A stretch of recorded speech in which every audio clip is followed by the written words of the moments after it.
Hey everyone, welcome to another episode of Day in the Life of Vintage Classic Specialist. So it's Tuesday, and so me and Rafa were here, and Jacob was here for a little while in the afternoon.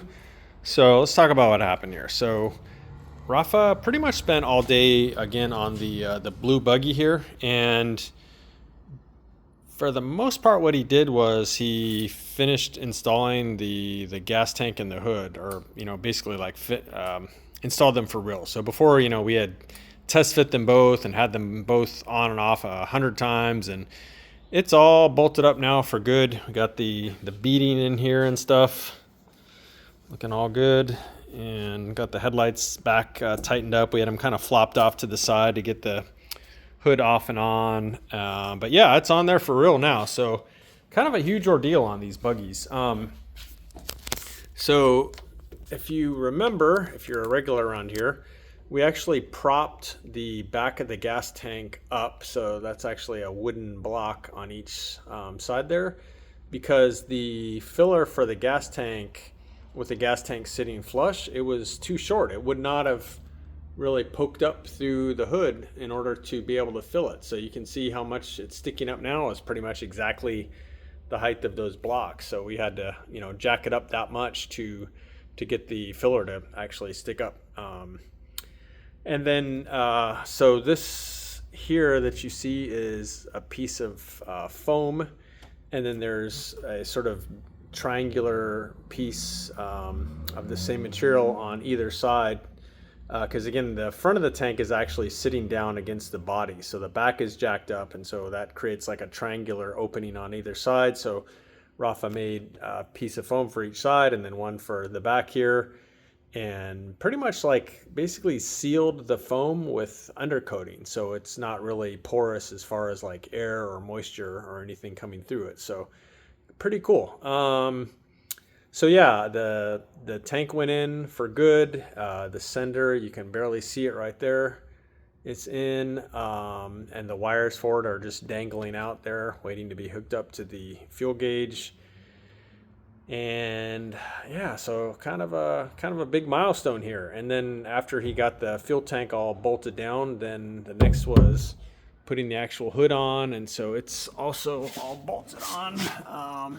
You can barely see, well, there you go, you can see decent the screws that we use. And then Rafa goes ahead and paints the heads of those black, so they just kind of fade into the underneath of the car here, rather than having like silver screws kind of glaring out at you. They just kind of disappear there almost. So yeah, so this is on for good now, and so again, pretty big accomplishment. We're still looking at some different options for the seal there for the filler neck. I've got some different ideas we're going to try, and we'll come up with something clean that looks good and fills in the gap. So yeah, that was pretty much most all of Rafa's day, was just getting those in. Again, that is a pretty big deal on these buggies, getting all that stuff to fit and look good. So the next step on here will be to put in the dash and the windshield, and then after that, it's pretty much a matter of connecting all this wiring to the gauge cluster. And I think the owner already has the seats for this buggy, the front seats. I don't remember. I need to check with him. But yeah, at this rate, it won't be too long, and we'll be finishing this thing up. It's coming right along. This one, the red one, we're actually waiting on our upholstery guy to go ahead and make the seat covers for the front and rear seats of this one. And his engine, which is right there, is waiting on powder coating and ceramic coating, and then it'll go together. So yeah, moving right along on these two buggies. So as far as me, what I did today, I took one thing I did was I took the bus for a pretty good long test drive today. So I'll put a short video up later, YouTube short, driving this thing. It's a bitchin' bus. This thing drives really nice. The motor sounds and runs great. Steering's great. Suspension feels good. Everything's great on this bus. So it's about ready for the owner to take it. We're still going to go around the bus with kind of a fine-tooth comb And there's some little, you know, like sometimes the paint on hinges can get a little messed up and stuff like that. So we got to go around and touch up some little stuff like that here and there.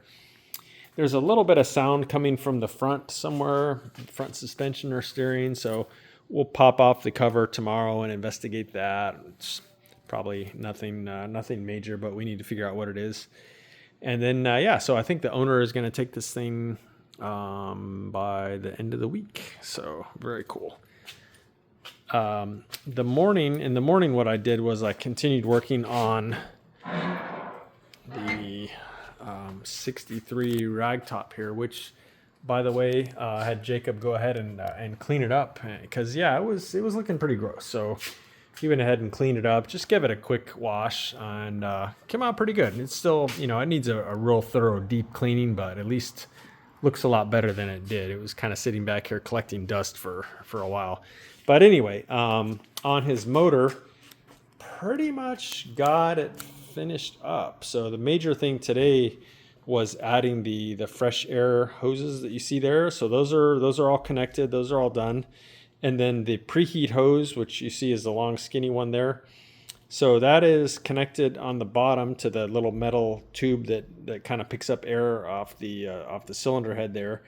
On this side, I didn't clamp it to the air cleaner because we'll be having the air cleaner off and on as we go to start the thing, you know, priming the carburetor with gas and stuff. So that'll be one of the last things, is adding the hose clamp there when we're sure that the air cleaner is on to stay on. The air cleaner, I'm actually waiting for the clips and stuff to come back from zinc plating, so I can't even finish assembling the air cleaner. So yeah, air cleaner will be off and on a bunch of times before it's done. And then also for zinc plating, I'm waiting on the nut, or I guess it's more of a bolt than a nut. It's threaded on the outside. Anyway, the threaded thing that holds the oil filler and breather to the generator stand. I'm waiting on that to come back from zinc plating before that goes on. And yeah, just some little things like that. Pretty much, actually, the zinc plating is kind of holding me up now. I need to harass those guys and see when they're going to have my zinc plating. But yeah, breastplate went on today. Pretty easy. Got the engine seal split around it the way it's supposed to be.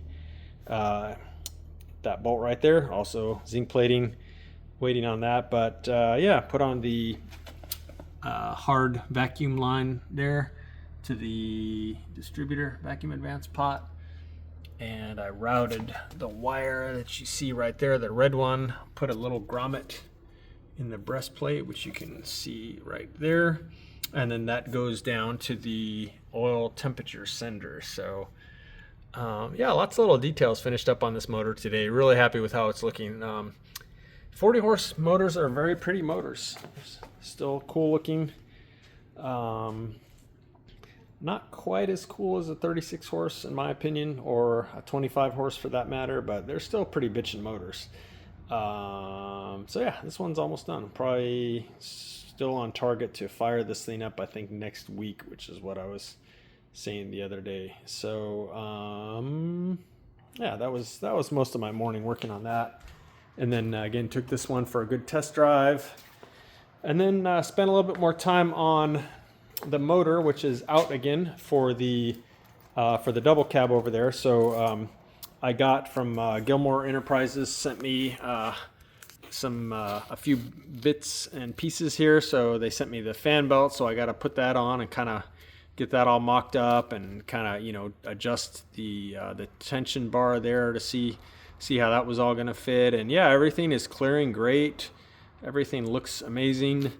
And let's see what else. So also I went to test fit the breastplate today and noticed that I had to cut a relief in it. You can see right here, just kind of cut in roughly right now, and I'll go and if I can get this to focus there. Yeah, I had to cut a relief that you can see right there for this bracket, which supports the air conditioner. So yeah, I'd cut that. I'll smooth that out and stuff like that, and touch up the. This is powder coated, but we have paint that's a pretty much dead on match to this. So I'll touch up the area there where I had to cut it. But yeah, just kind of test fitting stuff. The thing that I'm gonna have to do is, so with the air conditioner here, I don't know if I mentioned this before or not, you can't use this heater outlet here if you're running heat, because it would be pretty much like going right into the back of the compressor. So he has you cut that off, and then he's gonna provide a cap for it to cap it off. And then he's got another outlet that you can put on the side over here somewhere. So that's probably gonna go about right here somewhere. And so what I was kind of playing around with was how to route the fresh air heater hose on this side. And I think this is pretty much how it's going to be. Something like that. Again, going to about right here. So it's kind of a big long hose, and it kind of goes kind of in front of the carburetor, but not much really I can do about it. This side is going to look normal and just kind of go from here to here like on a regular motor. But yeah, this side, again, the compressor is right there where normally that hose would run. So I just got to kind of go around it and then to the fan shroud about here. So I think it'll look fine once it's all assembled and stuff. Let's see here. Yeah, it'll look something like that, except again, it'll go to the fan shroud about like right there. So we'll see. I got to play around with it, mock it up some, and see how tight I can keep that hose kind of around the compressor there, so it's as least ugly as possible. So yeah, just little details like that. Still trying to work some things out.